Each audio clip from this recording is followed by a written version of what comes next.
한국사의 최종정리.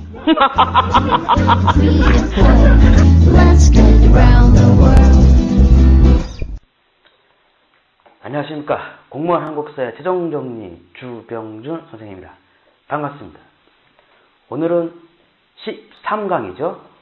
출제순위 35위 탕평책부터 강의하겠습니다. 준비되셨나요? 네. 자, 탕평책은 조선 후기 때 붕당 정치가 이제 패단이 심해지면서 이제 그에 대한 이제 대응 방식으로 이제 나타난, 쉽게 말하면 이제 왕권을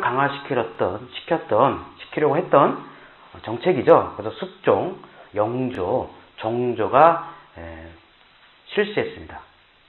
그러니까 가장 먼저 실시한 왕은 숙종이에요. 그 사람은 그 붕당을 교체하면서 왕권을 강화했던, 즉 우리가 알고 있는 황국이죠. 그래서 다른 말로는 교체 탕평이라고 그래요. 교체, 바꿨다. 그래서 교체 탕평을 제시했으나 오히려 결과적으로는 오히려 붕당 정치가 변질되고 서인의 일당 전제가 됐죠. 그래서 본격적으로 탕평책을 추진한 왕은 영조와 정조라고 볼 수 있습니다. 먼저 영조부터 보실까요? 자, 배경으로는요, 일단은 경종이 사후 노론의 지지를 받아 국왕으로 즉위했다. 1728년에 이인좌의 난이 일어났죠. 다른 말로 이제 무신난이라고 그러는데요. 이인좌는 이제 왕실의 후예로서 남인 세력이에요. 강령 남인. 이 세력들이 이제 이인좌를 중심으로 이제 경종의 독살 의혹을 파헤치고, 영조는 우리가 임금으로 인정할 수 없다 해서 청주에서 일어났죠. 비록 이인자의 난은 실패했습니다. 그렇지만 이 이인자의 난을 진압하면서 영조는 이제 이후 적극적으로 왕권 강화의 목적으로 탕평책을 실시했습니다. 자, 그 주요 내용을 보시면요, 일단 완론 탕평을 제시했다. 완론. 그래서 온건하고 타협적인 인재를 등용했다. 그러니까 붕당에 치우치지 않는, 그러니까 왕권에 순응할 수 있는 타협적이고 온건한 사람들을 등용했다. 탕평파를 육성했다. 탕평비 건립. 또한 공론을 주도했던 살림, 이른바 제야권 인사죠. 이 제야 인사의 존재를 부정했다. 그리고 이조 전랑의 권한을 축소했습니다. 붕당 정치에 이용되면서 이 이조 전랑이 변질되었어요. 그러면서 영조는 이조 전랑에서 그 3사에 대한 인상권을 없앱니다. 그리고 그러다가 이제 정조 때 와서야 비로소 그 이조 전랑의 후임자 추천권이 이제 사라지죠. 또 지방의 비리적인 온상이었던 서원을 정리했고요. 균요법 시행, 잘 아시죠? 군포를 일필로 경감했다. 청계천 준설 사업, 삼심제, 사형수의 중재인을 수령, 형조, 국왕을 거치면서 3번 재판을 받게 할 수 있는 제도, 또 신문고를 부활했다. 또 속대전, 속오래의, 동국문헌비고를 편찬했다. 그 나름대로 탕평책을 추진했고요. 하지만 너무 강력한 왕권에 의존했던 일시적인, 즉 제도적으로 완비되지 못한 탕평에 불과했다게 한계점이에요. 자, 그 할아버지의 탕평을 이은 사람이 정조입니다. 자, 정조는 이제 어렵사리 왕위에 즉위했죠. 노론 벽파의 견제 속에서 힘들게 왕이 되면서, 즉 이제는 할아버지와 다르게는 이제 적극적으로 탕평을 추진합니다. 그래서 이것을 이제 이른바 줄론 탕평이라고 불러요. 그러니까 할아버지와 다르게 엄격하게 시시비비를 따져서 인재를 등용하는, 쉽게 말하면 노론 벽파를 억압하는 거죠. 그러면서 남인, 소론, 이렇게 왕권에 도움을 줄 수 있는 그런 인재들을 등용했다. 그러면서 이제 규장각을 확대합니다. 그러니까 정조의 권력 기반이 흔히 세 개로 봅니다. 규장각, 장용영, 그 다음에 수원화성입니다. 이 세 가지 꼭 기억하세요. 규장각은 원래 왕실의 도서관인데 정조 때 와서 이제 기능이 확대되고, 그러면서 어떤 정조의 왕권 강화와 개혁에 위한 정치적 기구로 격상되었다. 또한 서울 출신들을 검서관으로 등용하기도 했다. 또 초기의 문신제, 관리들을 다시 재교육시켜서 왕권을 강화시켰고요. 그리고 장용용은 이제 국왕의 친위 부대죠. 물론 나중에 1802년에 노련벽파 정권 때 혁파되죠. 수원화성은 이제 그 자세, 쉽게 말하면 지금 말하면 이제 신도시죠. 그래서 새로운 도시를 만들었다. 그래서 서양의 과학기술과 우리 전통 성곽기술을 이용해서 그 수원화성을 건립을 했습니다. 현재 이 수원화성은 세계 유네스코 문화유산이죠. 또 그 밖에 신분차별 완화했다.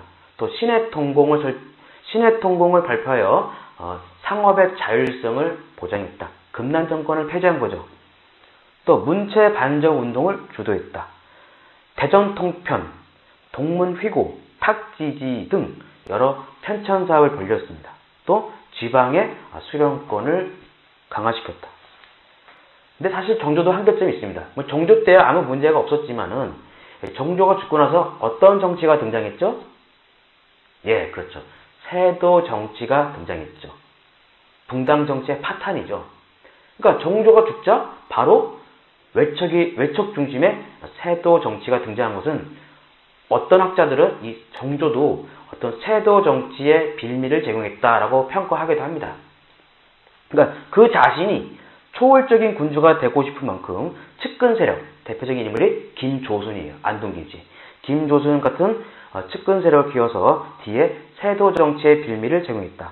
그리고 탕평책이라는 게 국왕의 권위에 의존했던 것에 불과했고 제도적으로는 완비되지 못한 그런 한계점도 드러났습니다. 자, 그럼 문제를 풀어보겠습니다. 2009년도 국가직 문제 풀게요. 영조 집권 초기에 일어난 다음 사건과 관련된 설명으로 옳지 않은 것. 자, 충청도에서 정부군과 반란군이 대규모 전투를 벌였으며 전라도에서도 반군이 조직되었다. 반군은 반란군이죠. 반란에 참가한 주동자들은 비록 전쟁에 패하고 정쟁에 패하고 관직에서 소외되었지만 그러니까 노론은 아니라는 얘기죠. 서울과 지방의 명문 사대부 가문 출신이었다. 반군은 청주성을 점령하고 함락하고 안성과 죽산으로 향하였다. 자, 이 사건이 뭡니까? 영조 집권 초기니까. 그렇죠. 이인좌의 난입니다. 1728년. 자, 1번. 주요 원인 중 하나는 경종의 사인, 죽은 원인인 사인에 대한 의혹이다. 그렇습니다. 원래 경종 때는 이 소론이 집권했었죠. 근데 영조가 즉위하면서 이제 소론 정권이 무너졌잖아요. 2번. 반란군이 한양을 점령하고 왕이 피난길에 올랐다. 그랬어요. 이인자의 난은 한양까지는 못 갔습니다. 그 답은 2번이에요. 그렇다면 이 답지 2번에 해당되는 사건이 있죠. 바로 이괄의 난입니다. 1624년 이괄의 난. 인조반정 이후에 농공행상에 불만을 품었던 이괄이 반란을 일으키자 당시 그 인조가 도망가기도 했어요. 2번은 어디에 해당된다? 이괄의 난.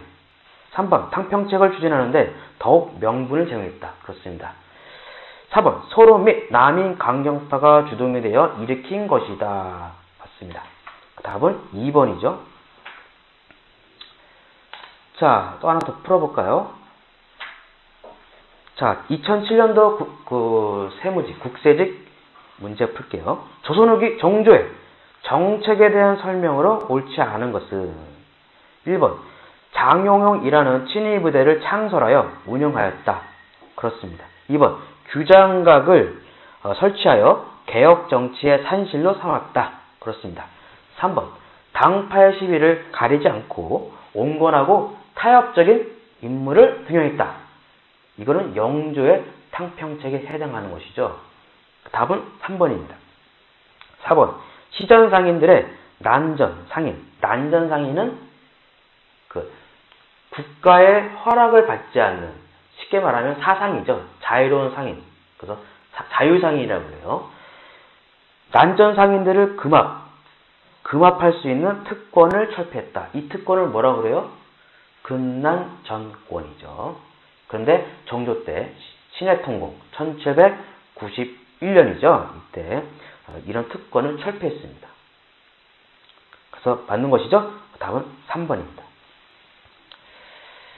자, 이해되셨나요? 자, 그 다음에 출제순위 36위 고려 후기의 경제적 변화 살펴볼게요. 자, 고려 후기입니다. 자, 고려 후기 농업부터 보시면요. 자, 2년 3작 윤작법이 점차 보급되었다. 자, 밭농사에서는요, 2년 3작, 그러니까 2년 3작에 윤작이 보급되기 시작했다. 그러니까 조보리 콩이죠. 그러니까 윤작이라는 것은 뭡니까? 번갈아서 재배하는 것이죠. 이암이 원예 농서인 농상지료를 소개했다. 소를 이용한 기피가리, 신정법이라고 하죠. 이 기피가리가 일반화되었다. 일반화되었다가 조심해야 돼요. 시작되었다 그러면 삼국시대고, 일반화되었다 그러면 이제 보편적인 거죠. 이것은 이제 고려 후기부터 되는 것이죠. 또 11법의 발달로 휴경지가 점차 감소했습니다. 휴경지가 점차 감소했다고 그래야 돼요. 근데 만약에 휴경지가 소멸했다. 휴경지가 소멸했다 그러면 어느 시대입니까? 고려 후기? 아닙니다. 조선시대라고 해야 돼요.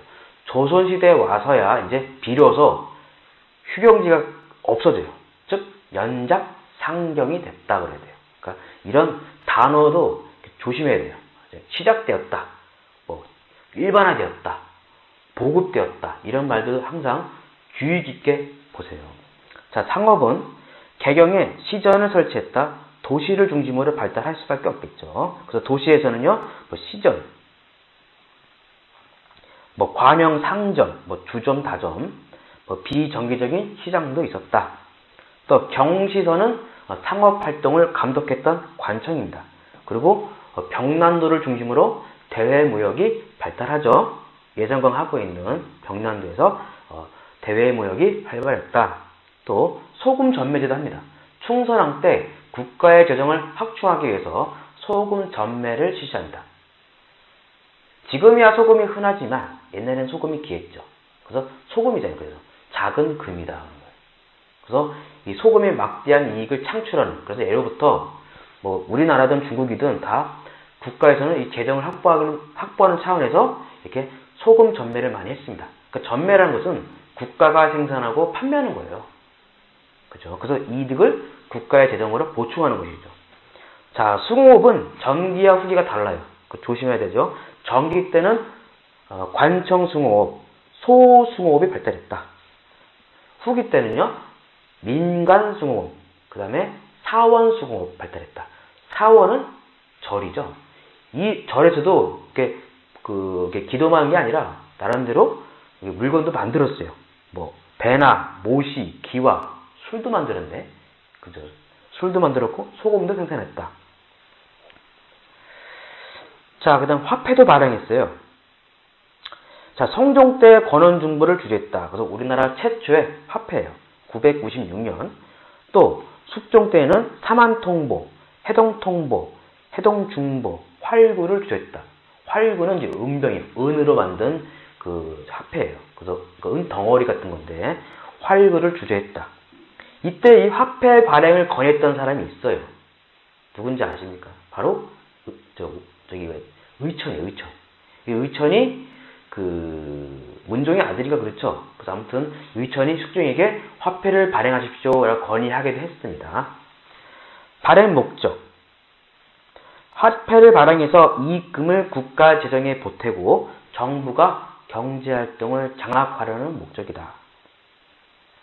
그러나 실제적으로는 이 화폐 유통이 잘 안 됐어요. 왜냐하면 자급자족 경제생활에 익숙한 농민들은 화폐에 대한 필요성을 느끼지 못했다. 그리고 귀족 세력이 이 화폐 발행을 반대했습니다. 그렇죠? 그럴 수밖에 없겠죠. 자신들의 기득권을 위해서. 하나 더 보너스가 있다면 이 공양왕 있죠? 고려 마지막 왕. 이 공양왕 때도 공양왕 때 특이한 사항이 뭐냐면 최초로 저화를 발행했다. 최초로 저화 발행했다. 저화가 뭡니까? 지폐예요, 지폐. 예. 자, 그 다음에 대무역은요, 주로 이제 송과 거래를 했어요, 송. 그래서 주로 해로를 이용했다. 죄송합니다. 귀족의 사치품을 수입, 그래서 비단, 약재, 자기, 서적 등을 수입했고, 가장 비중 있는 무역 상대국이죠. 경제적, 문화적 목적이 강했다.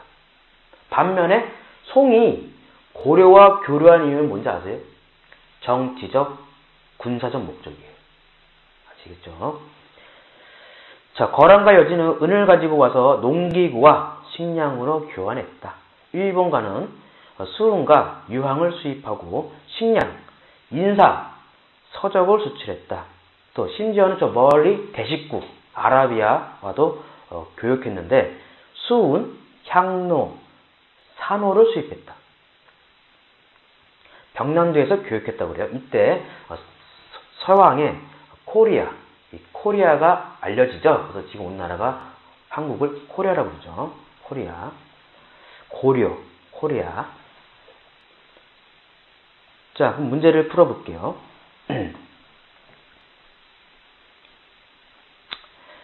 자, 2009년도 국가직 문제 풀게요. 다음과 같은 문화활동을 전후한 시기에 농업기술 발달에 관한 내용으로 옳은 것을 보기에서 모두 고르면 서해에서 간결한 구양순체 대신에 우아한 송솔체가 유행했다. 송솔체 유행했다. 이게 중요한 말이죠. 송솔체 유행. 조맹부체 유행. 그럼 고려 후기입니다.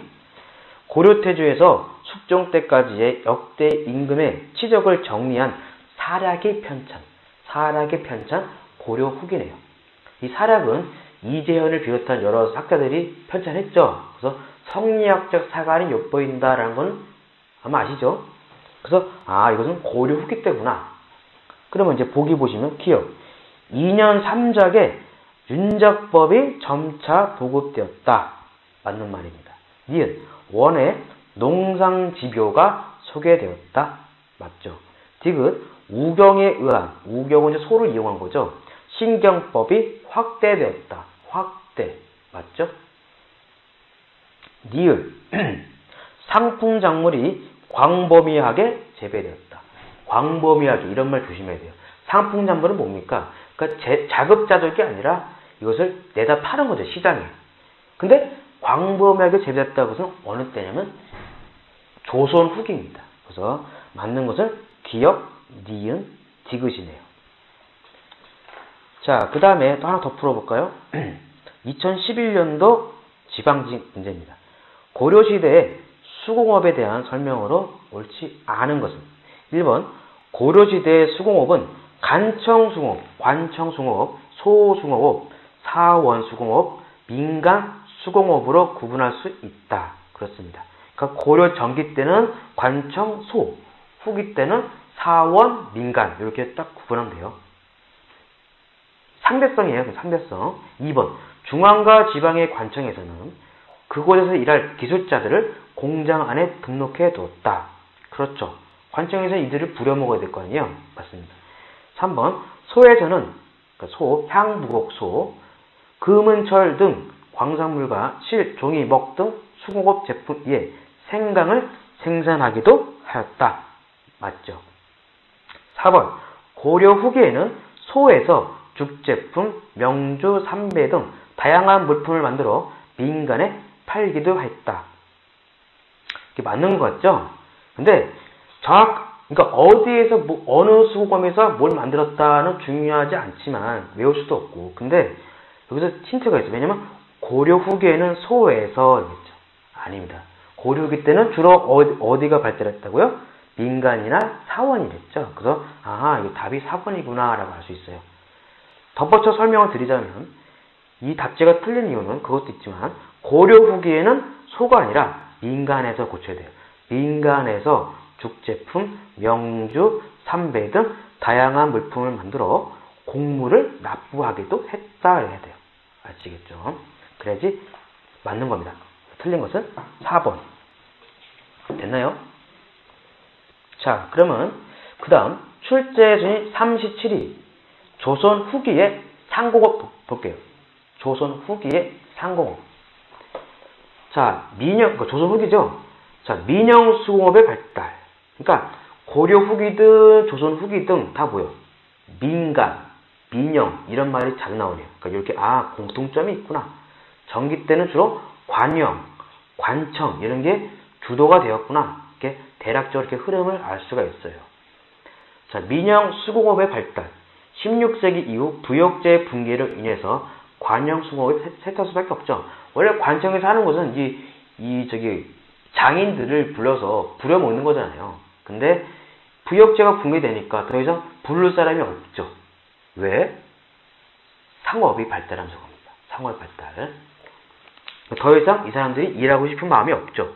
뭐 신분제도 바뀌고 부역제도 바뀌고 또 상업이 발달하다 보니까 더 이상 이 관청 수공업이 유지할 수가 없었던 거예요. 도시에서는 점이 성장했다. 점.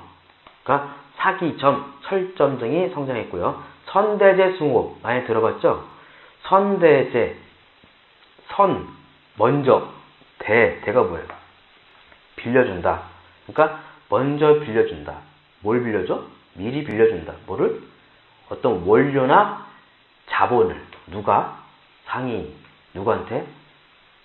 수공업자. 그럼 종합하면 무슨 말 돼요? 상인이 수공업자에게 자본, 자금, 원료를 제공하고 물건을 생산하게 하고 그것을 받아서 자기가 파는 겁니다. 이게 선대제예요. 이것 때문에 우리가 조선후기에 이게 자본주의적인 요소다. 그래서 자본주의 맹활론이라고 그러죠. 그래서 이런 또 증거가 돼요. 선대제 수공업이다. 그러니까 나름대로 조선후기 때는 이런 자본주의적인 모습이 드러내기 시작했다. 그런 거예요. 아무튼 이 선대제는 누구가 더 힘이 강할까요? 예나 지금은 돈 있는 자가 짱이죠. 그래서 상인이 더 강하겠죠. 그래서 상인이 수공업자를 통제할 수 있었다. 즉, 이 수공업자는 상인에게 예속되었다라고 말할 수 있는 거죠. 종이와 화폐를 생산했다. 또 민영 광산도 유행합니다. 광산 주로 뭘 했냐면 금이나 은이에요. 특히 은. 왜냐? 그 당시에는 은이 화폐 국제적인 통화 수단이었어요.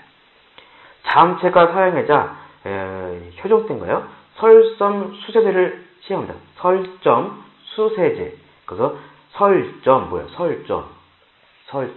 점을 설치하고 그러니까 광산을 설치하되 수세 세금을 걷었다고요. 원래는 광산이라는 거는 국가가 운영하는 곳인데 이제 잠체가 너무 많아지다 보니까 더 이상 이제 두고 볼 수는 없잖아요. 그래서 이것을 이제 국가한테 허락을 받으라. 대신 세금은 잘 내라. 그런 의미예요. 그래서 민간인에게 광산 개설을 허가하고 대신 세금을 징수했다. 18세기 후반 종조 때죠. 이때는 이제 민영 광산 개발을 전면 허용했다. 금광과 은광 개발이 활발했고요. 광산주는 덕대를 고용해 광산을 경영했다. 떡대가 좋은 사람들을 고용해서 일을 시킨 거죠. 떡대가 좋은 건 아니죠, 사실. 덕대를 고용했다. 그래서 소유와 경영이 분리되는 지금의 어떤 CEO 개념이죠.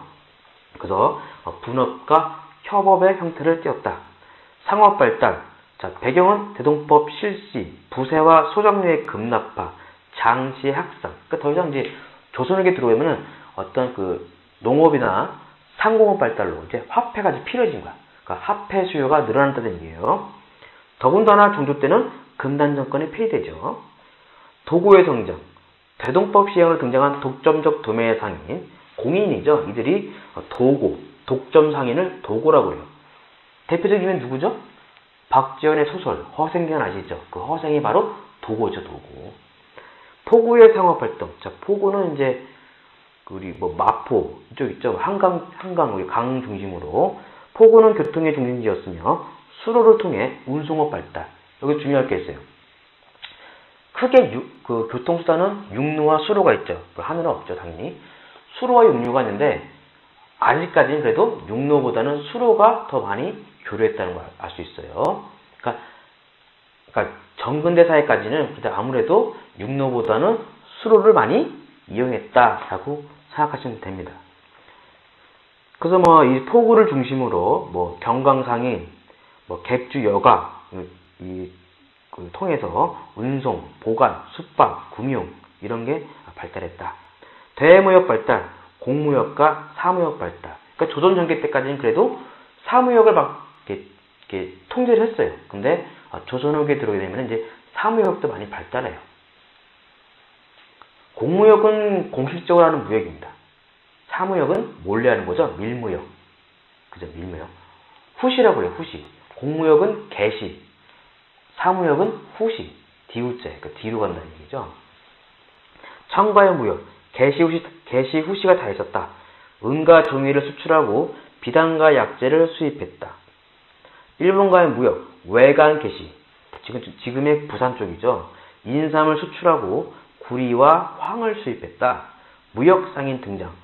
의주만상, 개성 송상, 동래 내상, 평양 유상 등 국제적인 상인들도 등장했다. 특히 송상 같은 경우는 유명하죠. 특히 인삼 재배로 유명합니다. 그래서 전국 각지에 인삼을 파는 그런 가게에서 열어가지고 인삼 무역도 했었고, 근데 의주마상도 마찬가지예요. 의주마상도 청과의 무역을 통해서 성장한 상인 세력인데, 임상화 있어요. 옛날 드라마. 상도란 드라마 아시죠? 그 상도의 주인공이 임상옥인데, 그 사람이 바로 의주만상이에요. 이 사람도 청과의 무역을 통해서 특히 인삼을 많이 수출해서 많은 돈을 벌었다고 그러죠. 화폐 유통 정책, 숙종 시기에 탕평통보를 발행했다. 고려시대도 숙종 때 화폐를 발행했죠. 자, 아이러니하게도 이름이 똑같은데 하는 일도 비슷한 경우도 있죠. 그죠? 숙종 말고도 있잖아요. 성종 때도 있고, 성종 때는 성종, 유교 정치랑 연관이 있잖아요. 고려 때 성종, 조선시대 때 성종, 다 유교와 관련이 있잖아요. 그것처럼 이것도 비슷하네. 숙종 시기에 상평통보, 우리가 흔히 뭐라고 그래요? 엽전이죠, 엽전. 1678년에 상평통보를 발행했다. 그러나 전황이라는 게 발생했어요. 전황은 원래 화폐라는 게 잘 이렇게 돌아가야죠. 다 이렇게 유통이 돼야 되는데, 일부 이렇게 부자나 일부 양반들, 이런 사람들이 이 화폐를 쓰지 않고 모아두는 거야. 모아두면 어떻게 돼요? 화폐 유통량이 떨어지죠. 그럼 어떻게 돼요? 물가가 하락하죠. 그죠? 그러면서 화폐가 없어지잖아요. 그죠? 화폐가 부족해지죠. 지금의 화폐를 찍을 수 있지만 그 당시에는 화폐를 찍는 게 이게 보통 일이 아닙니다. 원료도 필요하잖아요. 그래서 전황은 그 당시 많은 피해를 줬다. 명세 상인들에게. 화폐가 없어지니까 자꾸. 그 나중에 이걸 해결하기 위해서 19세기 때는 이 동전을 많이 발행하기 위해서 광산도 많이 개발했다고 해요. 그래서 어느 정도는 동전을 많이 확보를 해서 어느 정도는 전황을 해결하기도 했다라는 것이죠. 또 환과 어원과 같은 신용화폐도 사용했다. 이런 게 있네요. 자, 그럼 문제를 풀어보겠습니다. 자,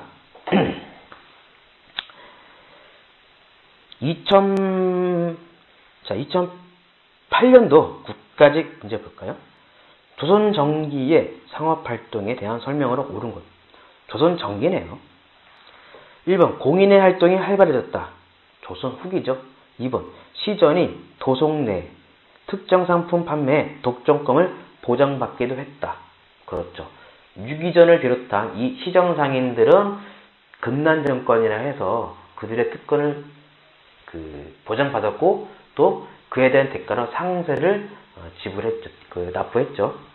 답은 2번이에요. 이건 조선 정기 맞습니다. 자, 여기서 하나 더 보너스. 자, 정조 때 신해통공으로 금난정권을 폐지했다 그랬죠. 즉 시전상인의 특권을 폐지했다 그랬죠. 근데 단 예외가 있어요. 유기전은 아니에요. 이렇게 외워야 돼요. 그러니까 정조의 신해통공 그럼 뭐예요? 어떻게 외우냐? 유기전을 제외한, 서울 종로 쪽 있잖아요. 유기전을 제외한 시전상인의 금난정권을 폐지했다라고 외우면 됩니다. 3번 개성의 송상, 의주의 만상은 대외무역을 통해 대상인으로 성장했다. 대상인, 그쵸? 조선 후기죠, 이거는. 4번 경강상인, 이 경강상인은 경강을 중심으로, 자, 경강이 어딜까요? 경강, 경, 서울경자, 강, 관광자, 한강이죠, 한강. 한강을 중심으로 매점 활동을 통해 부유한 상업자본가로 성장했다. 이것도 조선 후기죠. 그래서 맞는 것은 조선 전기는 2번이 답이네요. 그 다음 하나 더 불러볼게요. 2008년도 지방직 상반기 때 문제네요. 조선 후기의 상공업 발달에 대한 설명으로 옳지 않은 것. 1번. 인구의 자연 증가와 인구의 도시 유입으로 상품 화폐 경제의 진전이 보다 촉진되었다. 맞습니다. 인구도 늘어나고 또 인구가 다 어디로 몰려? 도시로 몰리죠? 돈을 벌기 위해서. 그죠? 그러면서 상품 경제, 시장 경제가 발달합니다. 2번. 물산이 보이는 포구에서의 상거래는 장시에서의 상거래 규모보다 규모가 컸다. 당연한 거죠. 포구는 더 클 수밖에 없죠. 그죠? 3번. 선대제가 성행하면서 상인들이 수공업자들에게 예속되었다? 바뀌었죠? 수공업자들이 상인에게 예속되었다라고 고쳐야 되죠. 답은 3번입니다. 4번. 의주의 중간과 봉황의 책문 등 국경을 중심으로 관무역, 관무역은 공무역이에요. 관무역과 사무역이 이루어졌다. 그렇습니다. 그러니까 개시 후시 다 이루어졌다. 그만큼 대외교육이 활발했다. 알 수 있어요. 그 답은 3번이라고 할 수 있겠네요. 그러면 13강은 여기서 끝내도록 하겠고요. 자, 이해가 되셨나요? 네. 13강은 여기서 정리하고요. 저는 다음 강의 14강부터 그때 뵙겠습니다. 고맙습니다.